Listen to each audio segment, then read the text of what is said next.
The premium Android space does not suffer from a lack of options. There are plenty of good flagships with excellent performance, bright and visually enticing screens, glamorous designs, and cameras that trick you into thinking they are as good as DSLRs. The Galaxy S series ticks most of those boxes, and the new Galaxy S24 Ultra doesn't waver from the expectations set by its ancestors.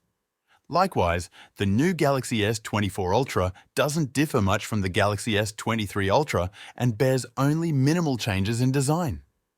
The most significant modification the Galaxy S24 Ultra undergoes is a new frame crafted with titanium instead of a hardened aluminum alloy previously. Once again, this decision appears to be inspired by Apple's adaptation of titanium for the iPhone 15 Pro's chassis. While Samsung says the titanium will help the device's longevity, there are no solid claims about measurable improvements. Visibly, the updated frame may appear more textured than the Galaxy S23 Ultra's shiny frame with a chrome finish.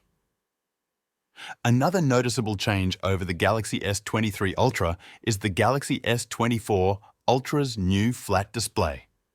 As mentioned previously, the Galaxy S24 Ultra sports a new display. Besides the physical changes to the panel, the Galaxy S24 Ultra's display is much brighter and now boasts a peak brightness of 2600 nits, a unit of intensity of light, as compared to the Galaxy S23 Ultra's 1750 nits of peak brightness.